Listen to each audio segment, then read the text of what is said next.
I intend to, as a buyer or as an investor, I intend to buy a house and I look for properties. Since there's very low inventory, I may not find a house that I desire. My real estate professional, or many people do it through internet as well, spots a property that is distressed, that needs repair. Now, as an ordinary buyer, I would freak out. I don't want to buy a property that is broken down and is not ready to move in. I want to take a look at the property.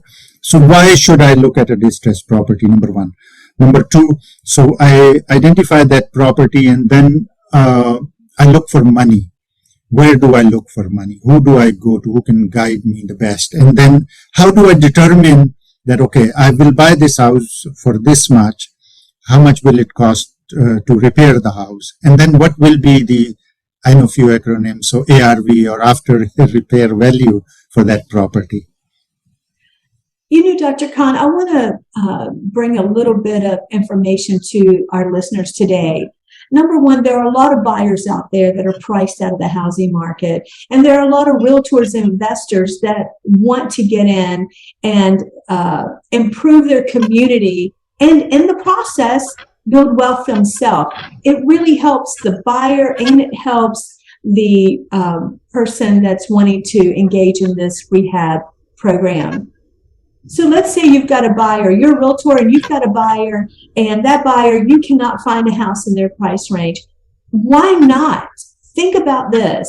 Get that buyer and together and go out there and find a distressed property in a neighborhood, and let you have a qualified buyer. You've sent them to the mortgage company. They're qualified for this month. Go in as an investor and go into contract with that person, acquire that property, rehab it, and already have a buyer ready to go where you can actually do some finishes.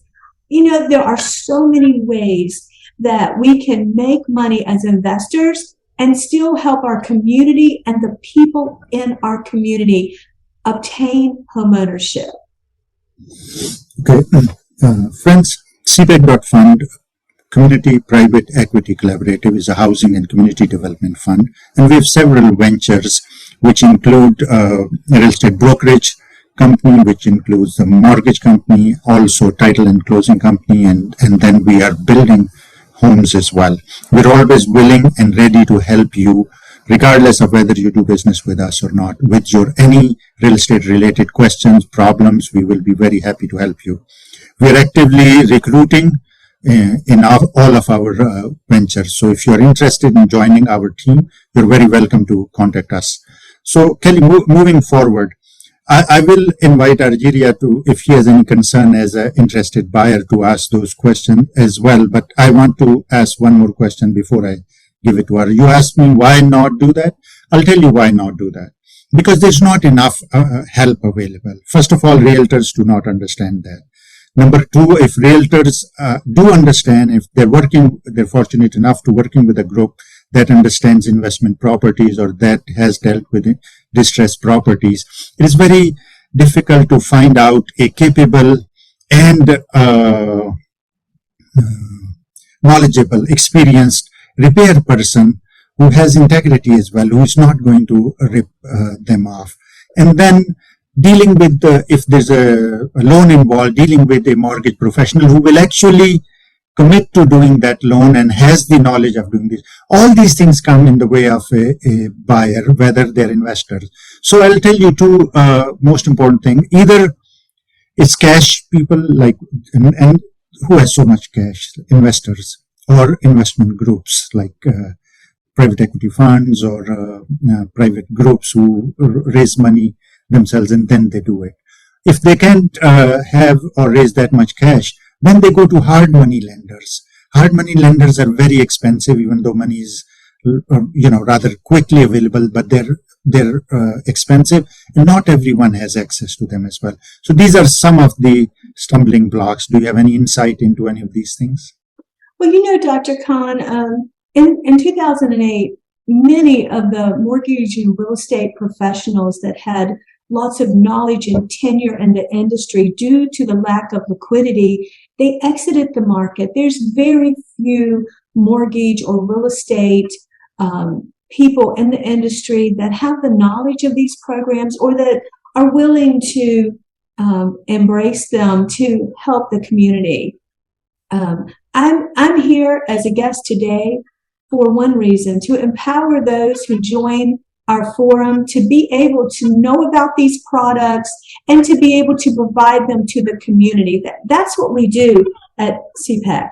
We empower our community with the ability to do these type of loan products and to share the knowledge. And I would like to say that a lot of this, it seems difficult, but it's not. And I'm available to help or discuss it with anyone at any time, Dr. Khan. I just wanted to let our viewers know that today. Okay, Asif, I'll get to you. Asif has a question or a comment, but I want to give the mic to Argeria. She's been very patiently waiting and listening to you. I'm sure she's either thoroughly confused or enlightened. Argeria, what do you have to say? I am enlightened. Kelly, you mentioned before there's qualifications for fix and flip loans. What are some of those qualifications? Great question, Argeria. The minimum credit score is 620 for the investor or business owner.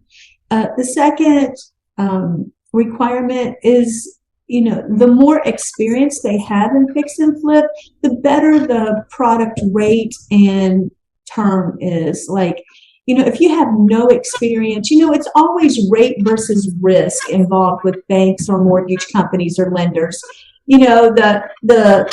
The greater the risk, usually the higher the rate and the lower the lending loan to value is. So if they have no experience, we can still help them. If they have a lot of experience, they're going to be able to do more with this fix and flip program than someone that's just starting out. So those are the two main criteria.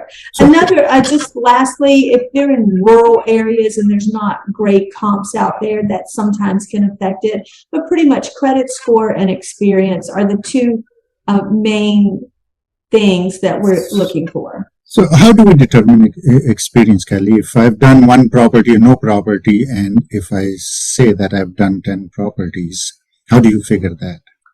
Well, 10 properties means that you're an experienced investor, less risk involved. You're probably going to get the best rate and the best loan to value. If you've not done any and you're just getting into it, we still can help you, but you're going to have to go through your first fix and flip with our program before you get the best out there.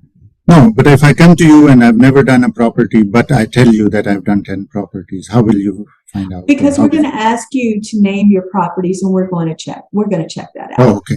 Yeah, so there is a way. Yes, it's part of the application process. You want to know, what have you done in the last, 2 to 5 years? Okay.